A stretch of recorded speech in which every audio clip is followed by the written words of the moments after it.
والصلاة وسلاما على سيدنا وحبيبنا وشفيعنا رسول الله سيدنا محمد بن عبد الله وعلى آله وصحبه ومن اتبع هداه.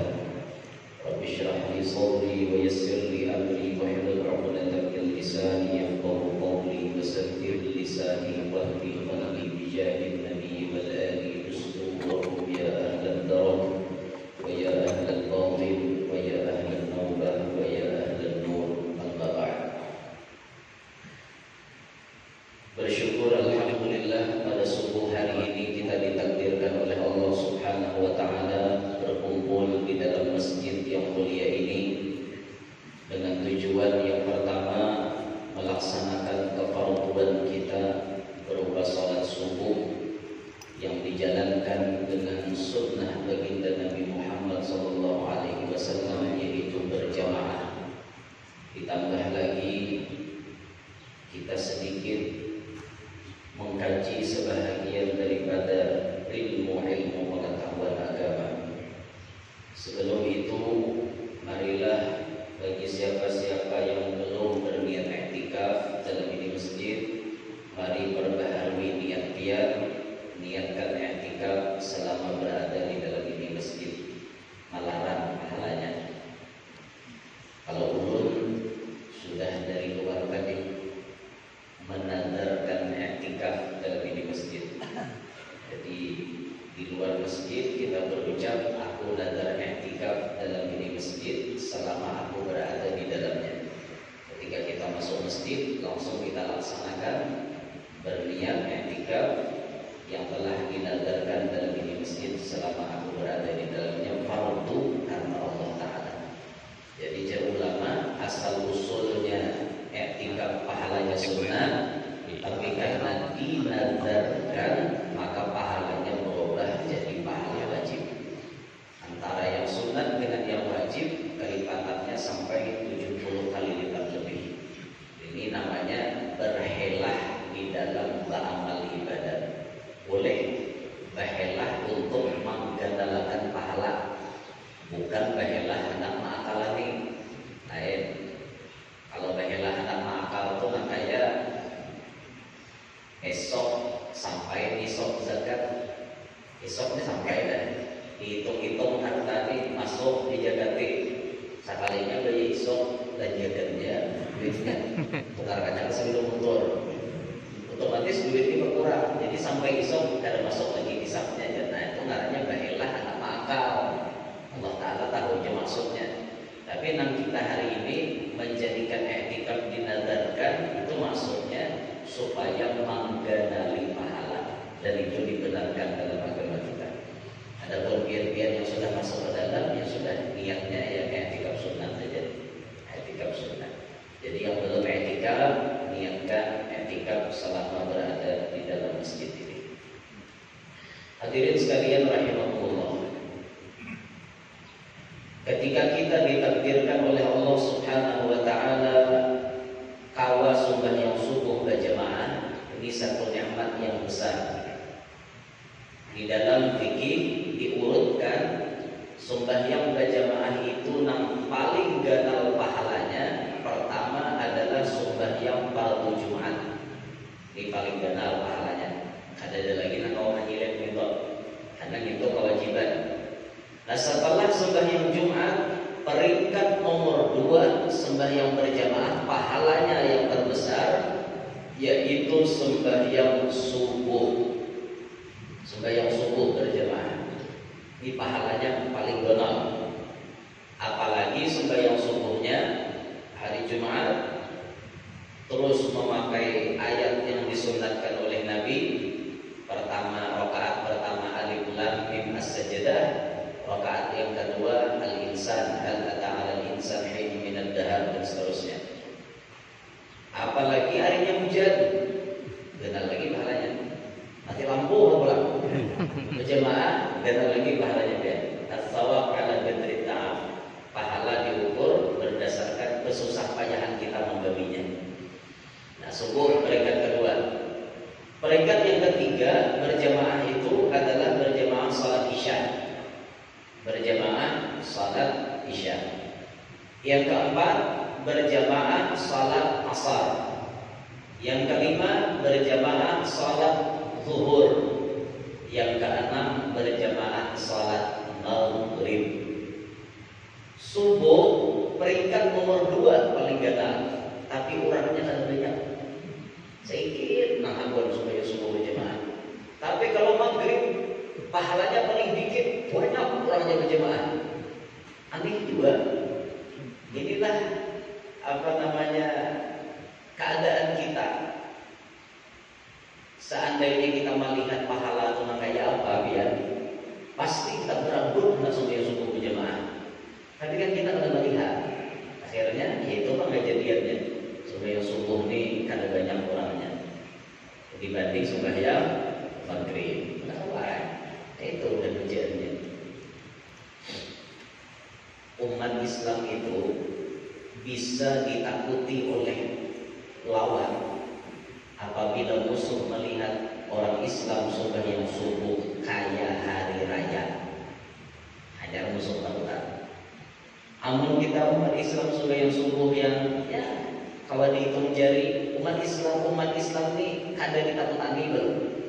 Haibahnya kada kawan kayak singa. Kekuatannya kada kawan dipandang orang kayak raja hutan itu kada kawan. Bisa dipandang seperti itu kalau sembahyang subuhnya kayak hari raya. Tapi adalah kira-kira sembahyang subuh kayak hari raya setiap hari maksudnya. Kan ada. Pada kita di Makkah itu lain bicara. Pada kita kan ada. Kenyataannya di badan kita kerancakan sembahyang subuh lah paling dikit orangnya. Syukur juga daripada kosong. Di lain-lain berarti ada kosong ya sembahyang subuh. Kosong dari lalu. Untung aja ada kaum tungguan. Iya kaum bang, kaum terakhir, kaum tamat, kaum sembahyang sorangan, jadwal sorangan, takbir sorangan, salaman sorangan. Habis sorangan kaum itu dia kasihan. Alhamdulillah di Masjid Besar Al-Munawwarah orangnya banyak sembahyang subuh. Alhamdulillah. Subuh ini jalan. Kalau hari-hari kan. Insyaallah hari-hari lah. Insyaallah Al-Munawwarah. Hadirin sekalian rahimakumullah. Di antara amalan-amalan yang bagus yang telah diajarkan oleh ulama-ulama kita setelah sholat subuh khususan, hari ini sedikit akan ulun jelaskan sebagai oleh-oleh kesentian berkah. Yang pertama disebutkan di dalam kitab Senjata Mukmin itu disebut siapa yang setelah sholat subuh mengamalkan membaca ya Fattah dibaca 70 kali. Dibaca 70 kali. Dengan meletakkan telapak tangan kanan di dada sebelah kiri. Jadi telapak tangan kanan diletakkan di dada sebelah kiri. Ikuti dada kita sambil membaca ya Fattah, ya Fattah, ya Fattah, ya Fattah, ya Fattah, ya Fattah sampai 70 kali. Ada sebagian yang menambahkan berwudu menghadap kiblat. Ini khusus nih amalan sembahyang subuh. Apa panggilannya itu? Panggilannya itu menyesuaikan keadaan kita. Apabila kita seorang ulama, Allah akan membukakan ilmu hikmah kepada kita. Apabila kita seorang pelajar, Allah akan membukakan pintu supaya kita pemahaman. Apabila kita seorang pedagang, Allah jadikan dagangan kita laris manis. Apabila kita seorang pejabat, Allah takdirkan bisa naik jabatan. Apabila kita seorang macam-macam nang berumah, insya Allah jadi perumahannya. Nang berkabun jadi kabunnya. Hanya dengan amalan ya Fattah 70 kali tiap sembahyang subuh. Itu diamalkan dengan kaifiat yang disebutkan tadi, telapak tangan kanan diletakkan di dada di sebelah kiri. Itu diamalkanlah mulai hari ini di masing subuh malamnya. Tapi mau makannya kena aja habis tumpung taklim.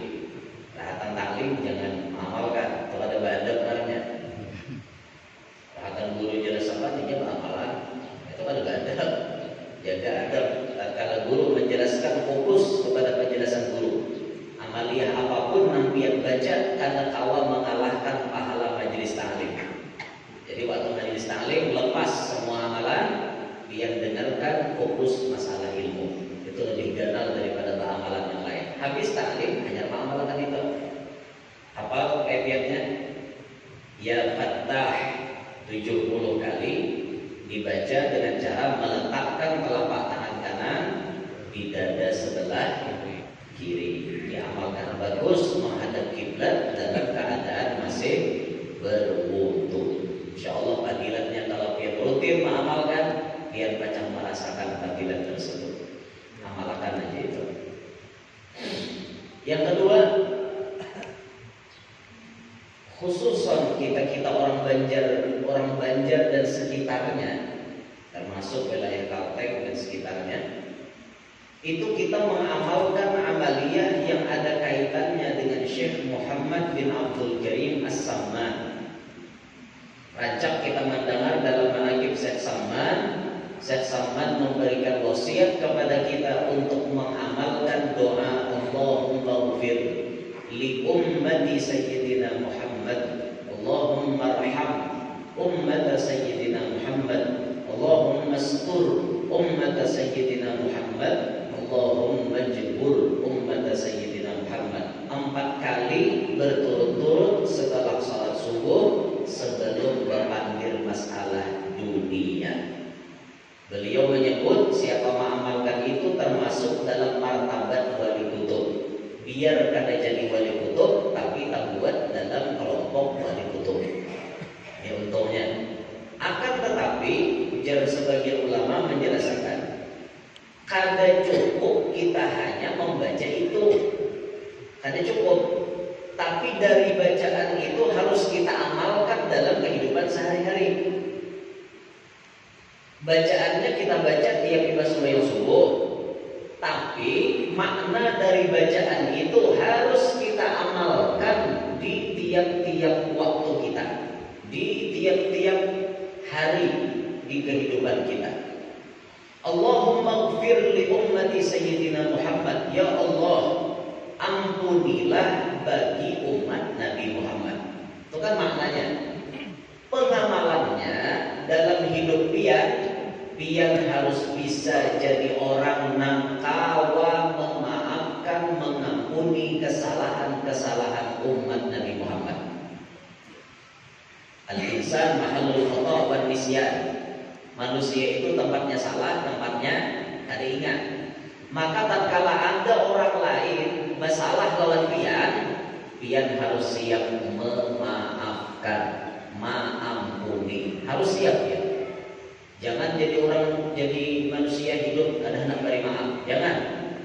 Kok rancak aja bakar begitu, rancak binian bang.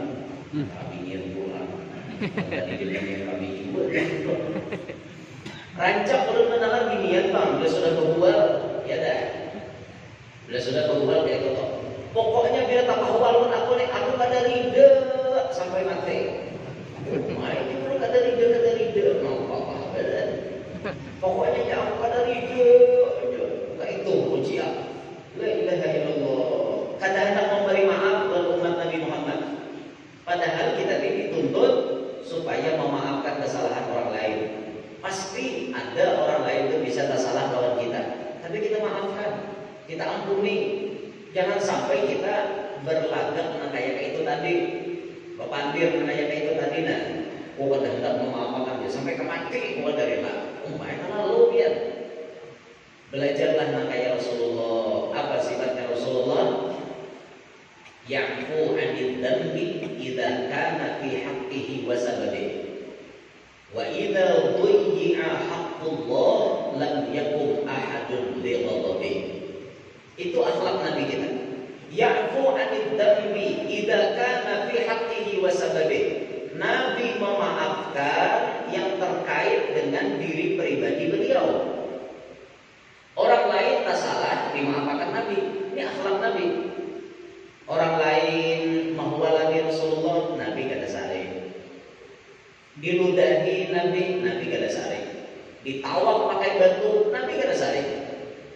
Ya bayangkan waktu Nabi masuk ke Taif, waktu Nabi berdakwah ke Taif, itu bukan disambut dengan kemuliaan, dimuliakan, dihormati, disanjung, ada. Tapi dakwahnya Nabi Muhammad disambut pakai tawakan batu, takuk, ditawak, sampai bagi Rasulullah itu berdarah. Itulah dulu yang membuat Sayyidina Habib Umar bin Habib tatkala disambut oleh murid-murid beliau. Kalau tidak salah itu di Kuningan, di pondok pesantren Masjidil Wal Habib Quraisy Baharun. Itu disambut Habib Umar dengan pukulan terbang 1000 buting terbang. Nama cakep 1000 ikong, cakep terbang 1000. Habib Umarnya dinaikkan dalam kereta kencana. Itu beliau nangis sepanjang jalan sampai ke tempat acara. Kenapa Bapak menangis? Karena beliau mengingat Rasulullah bahari masuk ke kedua orang ditawak pakai batu. Aku masuk ke kedua orang dimuliakan orang, dihormati orang, disanjung orang. Nangis beliau karena mengenang perjuangan Nabi Muhammad SAW. Ditawak Nabi pakai batu, tapi Nabi tidak saling. Sampai malaikat menawarkan gunung tuna, hendak kau hempasakan lawan bubuhannya itu. Apa jawaban Nabi? Ada usaha. Jangan diangkat gunung, biarkan mereka hidup. Ada usaha. Malah Nabi mendoakan Allahumma ighfir li qaumi fa innahum la ya'lamun. Fi riwayatin Allahumma hdi qaumi fa innahum la ya'lamun. Ya Allah, ampunilah dosa kaumku karena mereka belum tahu. Ya Allah, berilah petunjuk kaumku karena mereka belum tahu. Itu doanya Rasulullah. Disakiti orang, Nabi malah memaafkan. Kalau dia bisa kayak itu, lantas jadi wali dia. Memaafkan kesalahan orang-orang yang berbuat jahat lawan seorang. Memaafkan. Apalagi kalau berbuat baik lawan musuh, top banget dia. Lakas jadi wali, jamin dia. Biar kada pernah hajut, biar salawat sedikitannya, zikir kada kami banyak, tapi lawan musuh baik. Musuh diberi duit, musuh ditraktir, musuh dibawa ziarah, musuh dibawa naik pesawat, lakas jadi wali dia. Jujur enggak? Tes biar pada percaya. Lakas dia jadi wali di hadapan Allah. Modalnya cuma berbuat baik kepada musuh. Ahsin ila man asa'a ilaik. Berbuat baiklah kepada orang yang berbuat jahat kepada engkau. Nyaman disambat tapi ngalih diamalkan. Itu ada salah biar sawarot dan musuh. Aku tak terakhir musuh. Sampai nyaget, ada kau dari gila yang terakhir gitu. Ulang dia melihatnya jadi seorang, wah bayari pulang kan, ada akalnya aku. Kita kayak gitu makanya ada mau jadi wali ya. Coba aja kan musuh tuh ditraktir, nah mungkin sudah berbayari tadi tuh, lakas jadi wali ya. Karena isok ketemu pulang musuh bayari pulang. Ada musuh utang bayari kan utangnya, lakas jadi wali. Habib Ali itu bila hendak guring, sidin berdoa. Habib Ali Sahibul Maulid yang pengarang Maulid Habsyi itu sidin berdoa bila hendak guring, Allahumma samih ila man asa'a ilayya. Allahumma samih ila man asa'a ilayya. Ya Allah, maafkan kepada orang-orang yang telah berbuat jahat kepadaku. Itu doa Habib Ali bila hendak guring. Bila hendak guring, Habib Ali mendoakan, ya Allah, siapa yang salah kawan aku, maafkan kesalahan. Doa Habib Ali itu dia. Kita semua nggak berdoa dia hendak guring. Harapan. Malah kita lagi besok kita ketemu juga keren. Hampam untuk kita ketemu. Kita memikirkan harus dendam. Habib Ali malah mendoakan samih ila man asa'a ilaih. Maafkan ya Allah dosa orang yang tak salah kawan gue. Itu doa Habib Ali. Makanya orang-orang wali itu luar biasa ya. Mengamalkan benar lawan Allahumma ighfir li ummati Sayyidina Muhammad dalam kehidupan sehari-hari. Memaafkan. Jadi sifat Rasulullah memaafkan lawan orang yang tak salah dengan diri pribadi beliau. Tapi lihat Rasulullah, walaupun memaafkan atas urusan-urusan pribadi, tapi Nabi tidak ada kata ampun kalau sudah urusan agama. Wa idza dhuyyi'a haqqullah, apabila disia-siakan hukum Allah, lam yakum ahadun bighadabi. Belum ada orang berdiri sarik, Nabi Muhammad sudah sarik dulu. Karena hukum Allah dicaci maki, agama Allah dinistakan. Belum ada orang sarik, Nabi belum sarik. Itu sarik mengbujur. Dan ini sarik urusan pribadi aja, urusan agama dilecehkan orang, puji. Sarik ada, sarik pelajaran agama dilecehkan. Biasa aja aku kayak itu aja. Berkisah. Agama dilecehkan kayak itu. Sudah urusan pribadi, sandal hilang, amoknya 7 hari nyampe. Sandal hilang sandal aja tak? 7 hari amok. Sudah agama dilecehkan, ranai-ranai aja. Nah ini orang imannya dipertanyakan. Ada lalu respon urusan agama. Wallahiyadubillahi min dzalik. Nah Allah maghfir li ummati sayyidina Muhammad. Amalannya dalam kehidupan sehari-hari, kita juga belajar jadi orang yang selalu memaafkan kesalahan orang lain. Allahumma arham ummat sayyidina Muhammad. Ya Allah, berilah rahmat atau sayangilah umatnya Nabi Muhammad. Kita mendoakan supaya Allah menyayangi umatnya Nabi Muhammad. Amalannya dalam kehidupan sehari-hari, kita pun harus bersifat kasih sayang lawan umat Nabi Muhammad. Disayangi umat Rasulullah. Kayak apa caranya kita menyayangi umat Rasulullah? Macam-macam caranya. Di antara tanda sayang kita kepada umat Nabi Muhammad, kita mengarahkan mereka ke jalan yang bujur. Kita memadahi mereka ke jalan yang benar. Man ahabbaka nasahaka. Orang yang mencintaimu adalah orang yang menasehatimu. Bila ada orang hakun memadahi kita, menasehati kita, berarti orang itu cinta lawan kita. Mau orang membiarkan kita, haram aja, salah-salah. Itu berarti orang ada cinta lawan kita, ada sayang lawan kita. Tapi kalau kita dimadahi orang, berarti kita dicintai oleh orang tersebut. Dicintai oleh orang tersebut. Bentuk sayang kepada umat Nabi Muhammad salah satunya menasehati kepada mereka. Menasehati, makanya tugas dakwah ini selalu kita laksanakan. Ada salah satu anak daripada almarhum Abuya Al-Habib Hasan bin Ahmad Baharun. Beliau tatkala haul abahnya, tatkala haul Habib Hasan Baharun, bermimpi didatangi oleh Nabi Muhammad SAW. Ketika Nabi Muhammad datang, Nabi Muhammad menyatakan kepada beliau bahwa umat Nabi sekarang ini banyak mengalami kemunduran, banyak mengalami keteledoran dalam urusan agama. Maka di situ tatkala dipadahi Rasulullah kepada salah satu anaknya Abuya, maka anaknya Abuya menyahut di dalam mimpi bertemu Nabi. Sidin menyahuti, ya Rasulullah, mulai saat ini ulun bersumpah untuk selalu dan selalu dimanapun kapanpun ulun akan berdakwah untuk mengajak umat biar supaya menjadi orang yang benar. Rasulullah itu perhatian dengan umatnya. Dititipkan pesan itu kepada orang-orang yang parah lawan Nabi Muhammad SAW. Nah, maka tugas dakwah ini jangan putus asa kita. Siapapun mari bekerja sama untuk dakwah. Tujuan kita menyampaikan dakwah untuk menyenangkan hati Nabi Muhammad SAW. Yang alim dakwah dengan ilmunya. Tapi ingat, dakwah dengan ilmu yang dikedepankan ikhlas. Kalau kalian bisa ikhlas, belajar ikhlas. Jangan berdakwah karena ikhlas. Imam Haddad merumuskan ada 3 supaya kita ini dakwahnya ikhlas. Ada 3 yang harus kita kerjakan. Beliau memang mewanti-wanti ahlul bait. Beliau yang utama dalam kata-katanya mewanti-wanti anak cucu Nabi Muhammad. Tapi ini pun untuk kita berdaan bisa kita amalkan. Kata Imam Haddad, nahnu ahlu baiti Rasulillah sallallahu alaihi wasallam la natlub wa la narud wa la nadakhil. Ini 3 rumus dari Imam Haddad. Bila kita jadi pendakwah, rumus pertama la natlub, jangan meminta-minta. Dirumus. Berarti kalau mau masang tarik itu minta katanya. Ustaz, bisakah datang ke wadah kami? Bisa, wani kiro.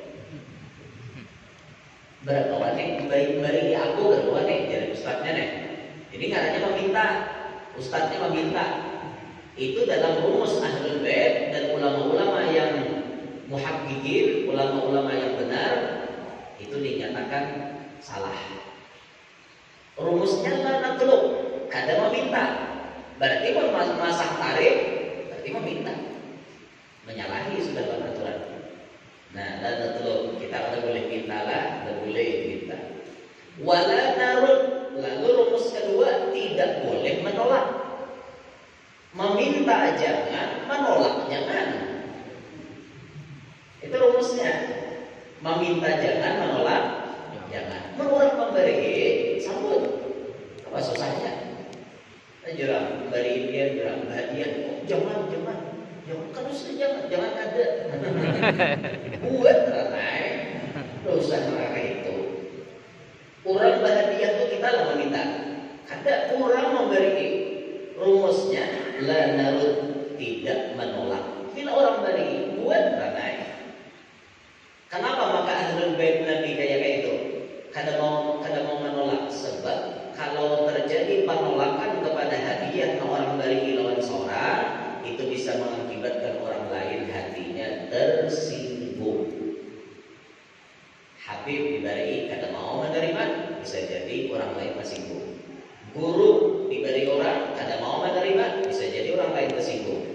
Nah, ya guru kada mau menerima duitku, jangan-jangan haram duitku ini kan jadi tanda tanya. Karena suudon ini lawan Habib lawan tuan guru. Terima aja masalah pian kasyaf, pian melihat bandanya pada duit itu syubhat atau haram itu urusan lain. Mbah pian terima pian buang, atau mbah pian terima pian saluput, terserah aja. Banyak kan ulama-ulama kita kayak itu. Mbah diberi orang duit ucap guru haram, saluput sini. 50 juta nggak saluput. Apa haram beradaan? Tapi pun kita ada lah duit kepada dalam kantong ramai beradaan. Nah halal beradaan, nah haram beradaan. Mana kita tahu halal dan haram? Beda dengan ulama-ulama yang sudah min ahli kasyaf, yang ahli-ahli kasyaf itu luar biasa. Duit kepada yang kayak guru sawombol tuh, duit kepada guru ulun syubhat saluput sidin, guru ulun haram saluput sidin. Itu kayak sidin kita nih udah tahu urusan haram ke halal ke sama ya itu maksudnya kita nih. La narud rumus yang kedua. Rumus yang ketiga, wala nadakhir, tidak menumpuk-numpuk. Meminta-minta kada boleh, menolak kada boleh, menumpuk-numpuk kada boleh juga. Ini rumus kita supaya jadi orang yang ikhlas. Dakwah pakai ilmu di kelasnya ulama. Dakwah pakai duit, pakai fulus, pakai harta, itu kelasnya orang sugih. Kelasnya orang sugih kayak gitu. Guru, biar kemana hendak berdakwah? Tuh ke pedalaman sana di sini. Di pedalaman sana kasihan orang tuan gurunya ada. Jalannya sakit, yuk masuk ke situ. Siapa memfasilitasi? Orang sugih. Ini masuk ke dalamnya perlu mobil yang tinggi-tinggi. Sudah, jangan masukin.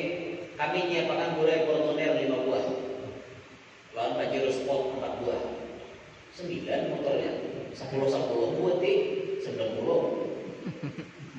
Semuaan makannya kami nanggung. Tapi kan nyok seorang aja. Yang katanya kami nyediakan beredaan. Ongkos bensinnya, minyaknya kami beredaan. Urusan di perjalanan bukan biar nukar rokok, nukar macam-macam, kami beredaan. Nah, jangan tolakan nama ini. Tuan guru mau pasukan, mau prajurit, duitnya langsung di. Ini kadang-kadang urusan dakwah ini betul juga. Dia langsung di, kami tidak tahu urusan dakwah itu urusan tuan guru. Nah ini campur nih. Mestinya orang sugi paham-paham. Mun hendak ambil berdakwah, ini lihat-lihat keadaan di lapangan. Banyak daerah-daerah di pedalaman yang kada dapat dijamah, kada suah dimasuki oleh bubuhan tuan-tuan guru. Banyak tuan guru tuh di kota-kota, dia Masuk ke pedalaman jarang. Mestinya diagendakan setengah bulan sekali, sebulan sekali masuk ke pedalaman. Ini nah misalnya Masjid Al-Munawwarah nih, donaturnya misalnya banyak. Ulah spesial gesan berdakwah di pedalaman Kalteng. Orang alimnya ada sudah di sini. Orang alimnya, tuan-tuan gurunya, ustadz-ustadznya banyak aja. Tinggal dananya aja lagi. Nah, maka tadi itu malam hari ini misalnya, subuh hari ini misalnya program Masjid Al-Munawwarah belum ada dakwah ke kampung-kampung, ulun mengusulkan supaya Tuhan pian kawan kayak itu. Mari bekerja sama, nang alim, pihak masjid, orang-orang sugih, nang donatur bekerja sama setengah bulan sekali memasuki pedalaman-pedalaman yang ada dimasuki oleh tuan-tuan guru. Banyak pedalaman. Bukan pian apa aja pelosoknya di Bontok sini di mana ada berjamaah dakwah di daerah mana-mana kayak masuki dia. Masuki. Nah, harus ada kerjasama antara alim, nang sugih. Lah, kalau misalnya pihak masjid ini berkenan, pihak Masjid Al-Munawwarah berkenan, kerjasama cari donatur. Berapa ikut donaturnya yang sanggup? Tolakkan ke dalam sana. Oh, mobilnya sama tinggi, jangan pakai mobil Yaris. Nangis Yaris ke pedalaman. Rubah menggolong-golong itu menangis Yaris. Lalu disambung situ aja nggak menangisnya tapi dalam tadi. Kalau kita ke pedalaman situ akhirnya, ulun soal ceramah biar ke daerah Malabadan, pedalaman itu jalannya ya Allah lubak rata lawan lubak. Karena kalau di Liong lagi rata lawan lubak ada bisa kayaknya. Nah, Liong ke sini di sini pula menyambut lubak, sambung menyambung sampai ke tempat acara tulak ibadah Johor asarnya sampai. Bayangkan dia, untung orang ada belikan. Asar, maka sasar nggak pulang. Ya, jalan pedalaman sawit, buat sawit situ. Ulun kan apa aja, kalau sudah masuk ke dalam situ, penunjuk jalan ke dalam, betul kalau Google sinyal ada deh. Jangan kayak di kota ini mana, Ustaz Google gini kan, belok kiri dia Google. Cuma bisa nyasatakan juga gitu. Ulun sudah dia masih pakai Google lihat di kelayan situ, tahu putar-putar kelayan tiga kali kita putar. 3 kali suruh si Google sehingga Anda sudah sampai di tempat tujuan. Jadi tuan rumah mobil kawan masuk ke halaman, tapi Google juga kan tinggal nah halus. Google nih, ada kawan yang ada takon dengan Google dia ada tahu, takon lawan orang mau pulang singgah di kota, jadi kita takon lawan Google. Coba ya itu tadi bisa nyatakan, si Google. Ini Indonesia makhluk paling Google. Pengikut hukum apa-apa tahu terus. Google apa hukumnya etika dalam masjid? Langsung dia keluar sunnah dengan hadis Nabi ini dan ini. Lengkap dalilnya dia. Makhluk paling alim zaman bayi ini ya Google. Alamah Google. Luar biasa alimnya Google dia. Nah itu tuh himbauan dari ulun, ajakan dari ulun kalau misalnya pihak masjid berkenan yang berkoordinasi dengan ustadz-ustadz di sini, dengan orang-orang sugih, ayo masuki ke pedalaman situ. Ulun pernah ceramah di pedalaman. Pemulaan masuk ya takajub ulun. Daerah Kalteng sini, daerah Kalteng. Tapi ulun tidak hendak nyamper daerahnya, pokoknya daerah Kalteng gitu. Pas ulun masuk ke dalam, ya Allah, sakit hati ya. Kenapa sakit hati? Orangnya Islam semuaan. Islam. Waktu ulun takoni masjidnya tuh halus banget. Halus masjidnya, gandar udah kami. Halus. Ulun takoni ini musala ke masjid Jami dulu. Masjid Jami. Hibah lah jualan hari Jumat di sini. Ya Allah guru, kalau yang hibah guru hari Jumat untung benar. Jualan paling pol berapa? 10 paling banyak sampai Jumat. Wah itu begini. Pernah guru kami berduaan dia sampai Jumat. Ulun Muhammad kawan ulun jadi bilang, wah jualan guru aja. Pas acara maulid itu ulun lawan anak buah ulun kan. Ya acaranya tuh gaduh-gaduh ya. Kalau kayak dia kan berbentas binian lakian. Ini kada di lakian, di binian. Campur kayak gaduh-gaduh. Ya Allah, karena hanya masuk dikira kau mesti sipak ya. Hanya masuk Pak. Hetakan bayar pas parahatan ulun ceramah umma oe gimana nangis kakak umanya langsung mengukar langsung mengukar maka tidak dapat tuan guru deh ada melihat dia dihadapan melihat pulangan dia bisa pulang salah masalah jadi cara mas sambil mencicip aku dihadapan kayak gitu kan mau dikutuk sih kan dia kayak itu abdi pedalaman gitu ya. Nah, memahamkan makanya kayak itu kalau orang pedalaman tuh kenal banget pahalanya. Makanya Al Habib Taufik bin Abdul Qadir As-Segaf itu di Pasuruan, bila anak muridnya tuh keluar dari pondok Sunniyah Salafiyah itu, maka beliau langsung mengatakan, kamu dakwah nanti ke pedalaman ya, jangan dakwah di kota-kota melulu, dakwah kamu ke pedalaman nanti masuk. Jadi banyak muridnya Habib Taufik itu ada yang ini berdakwah di pedalaman Barabai, ke atas pada batu benawang, karena banjir bandang semua itu ada di situ. Anak murid Habib Taufik ada yang daerah-daerah lain ya. Pokoknya rumusnya ke pedalaman dinomor-satukan. Itu kata beliau dakwah yang hakiki. Dakwah yang wujud-wujud dakwah, memahamkan orang lain masalah dan orang lain sepele menganggapnya. Nanti di sana ada paham. Kita pahamkan ganal banget pahalanya. Nah, itu luar biasa jalannya pahala dakwah. Bahkan Rasulullah mencintai kepada orang yang ahli dakwah, tapi dakwahnya ikhlas tadilah. Rasulullah itu senang banget. Bahkan salah satu modal cara supaya kita mudah berdapat Nabi Muhammad dengan cara kita berdakwah kepada umatnya Nabi Muhammad. Siapa tahu berkenan lah berapa kali dulu bikinan. Siapa tahu berkenan Masjid Al-Munawwarah membuat komunitas spesial dakwah ke pedalaman, kerjasama dengan orang sugih, kerjasama dengan orang-orang alim, kerjasama juga lawan menjaga-jaga kalau sempat ke pedalaman ini harus dibawa jaga-jaga pelindung tuan guru, pelindung para jamaah. Jangan kuncup-kuncup berada-ada karena kita bermoga harus ada jaga nak tahan timpas, tahan sunduk, tahan disaro, tutup harus ada natago. Pokoknya nangwangi lah kayak itu siap apapun dihadapi siap. Kayak itu nah harus ada kan Rasulullah aja lengkap diisi. Abu Bakar Siddiq sosok orang tua, Umar bin Khattab sosok pelindung, jaga deh.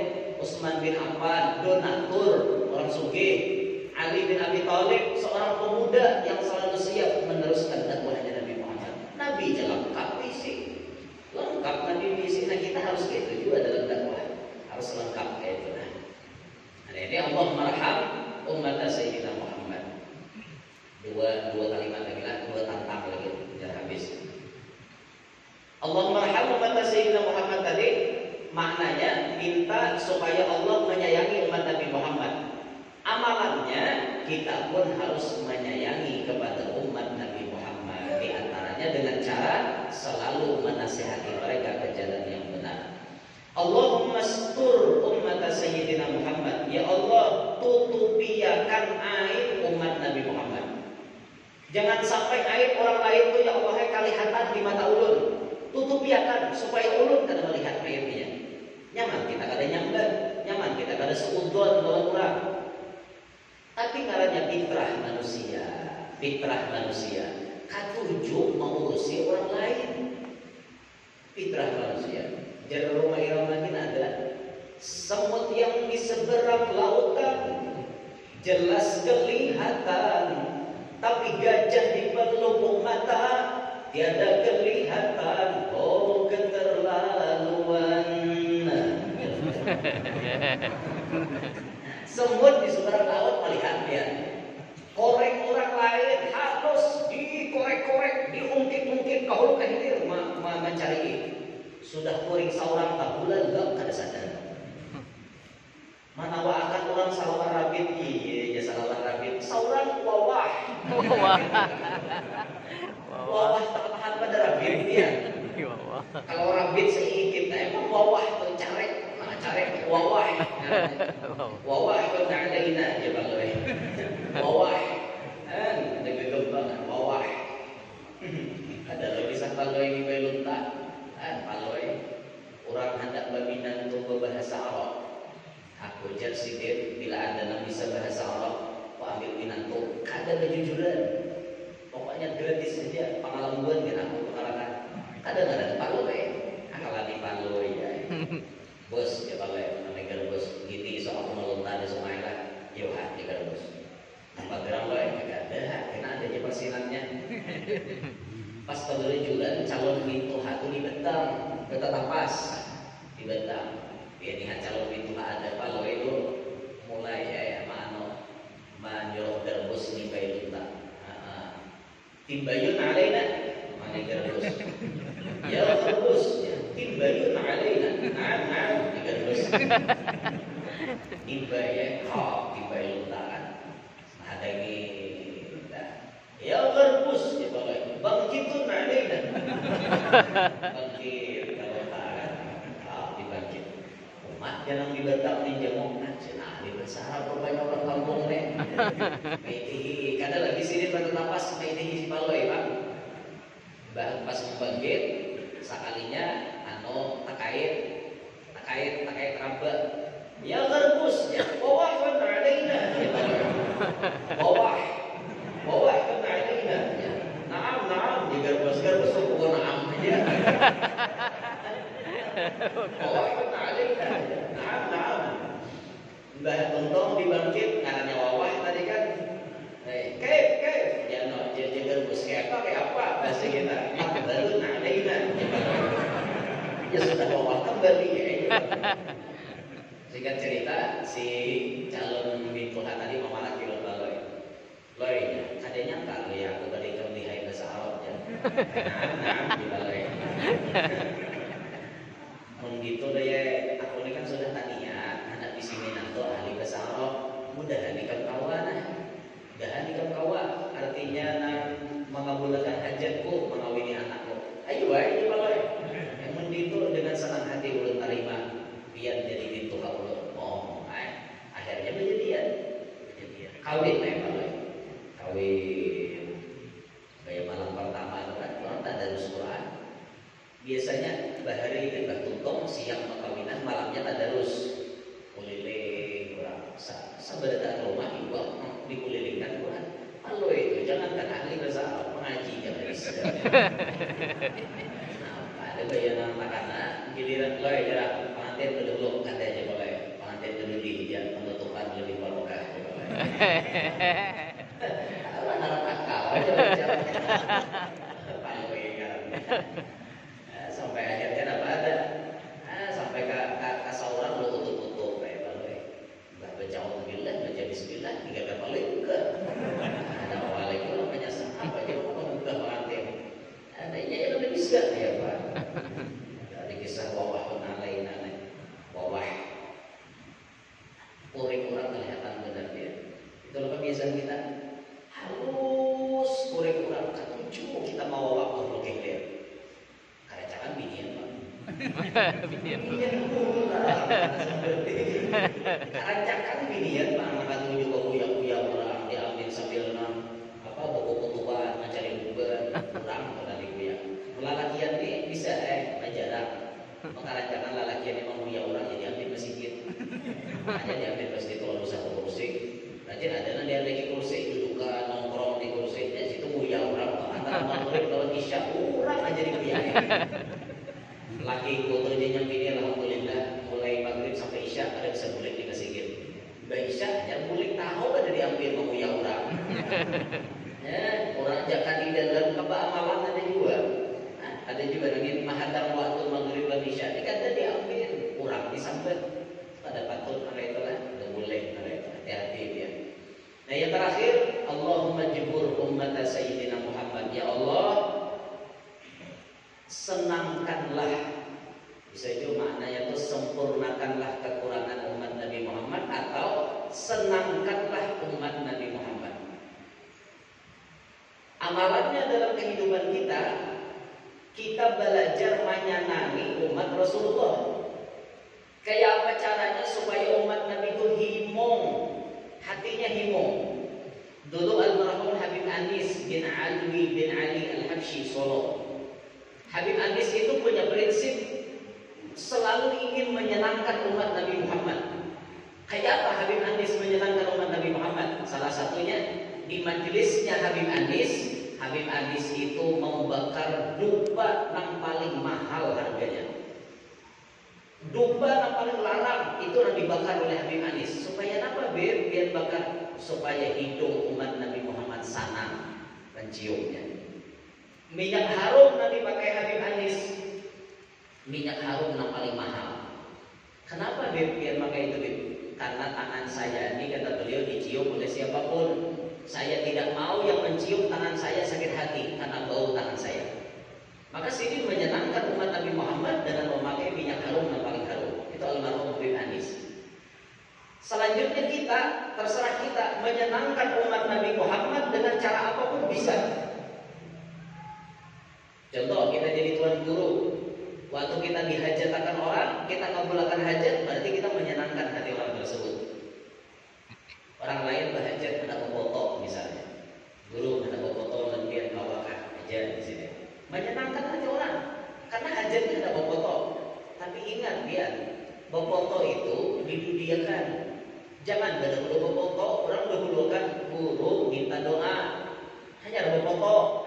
Ini kan ada, ini tak balik harus guru foto dulu kita kan doanya ada. Kan orang baik ini, orang bahari datang ke tuan guru, datang ke Habib, guru doakan supaya anak ulun saleh. Oh ini kan ada lagi, guru udah dulu kita. Nah itu jawab ini lah, tak balik dia. Nah, bagus saja Pak, si gurunya mengabulkan, yo ada bapak, menyenangkan umat Nabi Muhammad. Macam-macam caranya menyenangkan umat Nabi. Termasuk misalnya kita menyenangkan umat Nabi apa? Khutbah hari Jumat jangan berlepas. Karena hari Jumat itu yang mendengar banyak nangguring juga. Banyak nangguring ya, mendengarkan. Manusia di otaknya normal mendengar tuh 15 menit aja. Bila ibad 15 menit mendengar error otaknya. Bila kadada di press dulu, bila kadada disegarkan lawan. Harus 15 menit itu harus ada penyegaran, 15 menit harus ada penyegaran supaya kembali fresh otaknya. Mohon banget aja, beri berat. Kenapa jadi si khutbah tadi? Tahu pokoknya, guring kayak gitu ya. Maka hari Jumat itu kan hari lapah, apalagi dia di pasar sini kan. Orang rahatan buyung di pasar, naik ke masjid di Jumatan, rata-rata guringan. Mohon banget ada lepas, ada dengar dia orang satu tomat jadi yang sama. Satu umat apa sama, ada kayak itu juga. Hakon bener-bener kurang dengar dia juga apa guna dia beriman. Kayak 5 menit khutbah selesai. Menurut aja khutbah 5 menit dia. Guru jaga satu mata nyaman lagi. Bakas kulikan, bakas makanan. Bahkan kadang-kadang orang-orang di Jumat itu ada yang pulang ke masjid ada makan. Awak khutbah, awas benar. Siap dia, ya apa juga jelang guru. Jadi imam udah memang galung-galung pulang leh. Ayo kita menyumpah benar di belakang. Ya sama aja ceramah itu yang itu juga. Artinya bisa-bisa menyenangkan umat Nabi. Melihat kita sudah banyak politikan pulang kisah. Itu sudah sadar artinya apa sudah. Jadi menyenangkan umat Nabi juga. 2-3 kali kali sila sudah sadar ya. Termasuk menyenangkan umat Rasulullah. Inilah taklim kita hari ini. Sudah tampil belum? Ya, mungkin sedikit dulu lah. Insyaallah kita bertemu kembali di lain kesempatan kayaknya. Intinya, kesimpulannya yang untuk sampaikan hari ini ada 2 amalan yang jangan kada digawi sebelum yang subuh. 1, membaca ya Fatah dengan meletakkan telapak tangan kanan di dada sebelah kiri, dibaca 70 kali di sebelum yang subuh. Kemudian baca Allahumma ighfir li ummati sayyidina Muhammad, Sayyidina Muhammad, Allahumma salli ala Sayyidina Muhammad, Allahumma jubur pada Sayyidina Muhammad 4 kali berturut-turut sesudah salat subuh sebelum memanggil masalah dunia. Insyaallah biar termasuk dalam martabat wali kutub. Itulah kesimpulannya. Tapi harus